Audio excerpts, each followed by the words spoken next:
let's go to Dr. G and my conversation with him yesterday. You know, he used to host a great program on the Salem Network. Hugh Hewitt has moved to that slot. That's why I'm here now. So we caught up with Seb yesterday, live at the White House, in his new duties as Deputy Assistant to the President and Senior Director for Counterterrorism. Take a listen. Dr. G, good to see you, brother. Wonderful to see you again. How'd you like your new studio? This is pretty good. Is that good? Now, is this where you work, the Eisenhower Executive Office building? So this is the dirty little secret. Basically, the president and the vice president work in the West Wing. Okay. The West Wing is not like the TV shows. I gave a tour to one of my friends last week. The whole tour is 90 seconds. I mean, it's a little annex that was temporarily attached to the White House, so they never broke down. You've got the president's Oval Office, the vice president, the chief of staff, and the comms room, and that's about it. And there are hundreds of people who work for the president in the White House. They're here. The National Security Council, here. This is the Eisenhower Executive Office building. The National Economics Council. I mean, because you just can't fit them in the White House. I was telling our producer who's on site with us that I didn't know that the first time I visited. I had, like you said, the West Wing in my... Yeah, and this stupid TV show where the president is walking around the West Wing for 40 minutes. Not in Americans' White House, no. The last time you and I talked, there were still some confirmations out there lingering. Yeah. A lot of them have been cemented since. Right. You guys got to be pleased. Oh my gosh, it's beyond our wildest expectations. But look, somebody made this very sagacious comment. Depending on whether it's the House or the Senate, there's up to 30-40% of the people on Capitol Hill who weren't in Congress when President Trump was president, and they did not understand the power of that phone call from the Oval Office. Yes. So this is where you realize the art of the deal, the power of the president. Not only that, he's gone from the record-breaking 74 million for an incumbent president to 77 million. So you want to hold that guy up when 77 million people voted for him and want him to have his team? Only pathetic, individuals who, as Carolyn Levitt said last week, which have been old people's home like Mitch McConnell. They're the only problems. Kennedy did a conversation with Trump and Elon. Yes. You've met Elon. I've seen some photos on your social media, you and Elon. Yeah. As Hannity pointed out correctly, the media would love nothing more than to drive a wedge between the two of them. They're not buying it this time. No. And Trump carries himself differently now, too. He's not taking the bait on any of that, if he ever did. But he's certainly not now. He loves what Elon's doing. Oh, totally. I mean, think about it. I am so jealous, and I actually reached out to the Doge team last week, and I was helping them with something, and I said, guys, I know you're busy. God bless you. AID, love it. God bless you, what you're doing now. But please, can I borrow a few of your guys for the CT empire I've inherited? Because there's a little bit of duplication. So, yeah, I mean, this is so necessary. So necessary. Can we talk about that for a minute? No. You don't have to give me specifics. Totally. But you say you inherited. You see it. I mean, just so people, I think we all instinctively understand there's local government. Yeah. Now you're in a department. Right. You see it. Oh, absolutely. You see the duplication. Absolutely. Look, I just don't want to have 12 different places in government do the same job.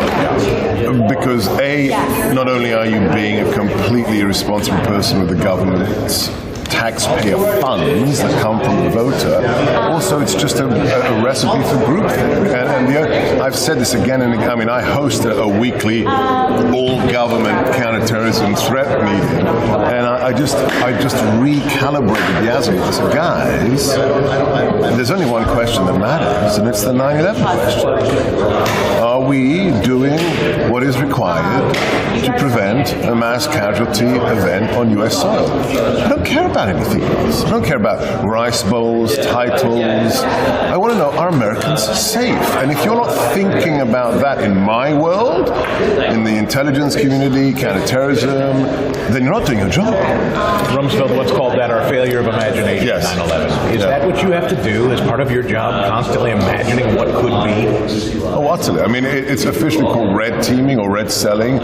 So you're thinking like the enemy. And let's just give you one of the biggest priorities I have right now is if you pretend you're Al-Qaeda, ISIS, Hezbollah, Hamas, Al-Nusra, what would you have done in the last 4 years if you knew the southern border was open? Are you really telling me that your ideology says kill Jews, kill Christians, America is the great Satan, and you know that basically anyone could have cleared themselves through the CBP-1 app under Mayorkas and allowed themselves into the country as a quote-unquote asylum seeker? One of my number one priorities is to map how many bad actors exploited Kamala's open borders, and then all we have to do is tell Tom Homan.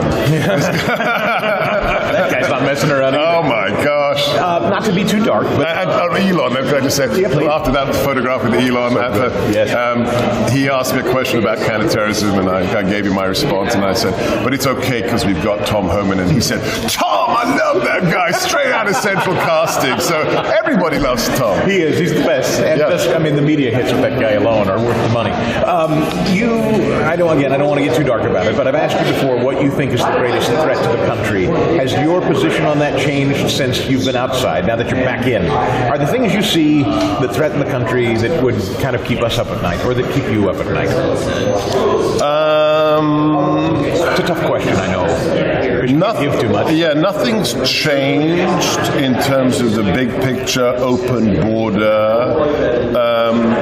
One thing I have access to now, and I'm actually going right now in 9 minutes to get my update briefing, is what certain nations want to do to harm very famous people in America. So that's something, when you read very concrete intercepts about, we want to do something to this famous person, that's something that's new to me because I wasn't reading those intelligence products. You've never worked harder. You're putting in longer days than ever before, and you look more energized than I've ever seen you.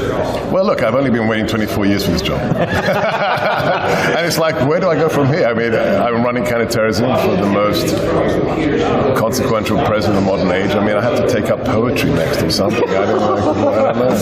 And your wife said sunny Hawaii. Yeah, I know. Well, somebody's got to work. It is so good to see you, Seb. Likewise. Stopping by. God bless. Real honor. God bless. Love you, brother. Thank you, guys. For full shows, live and on demand, it's Salem News Channel.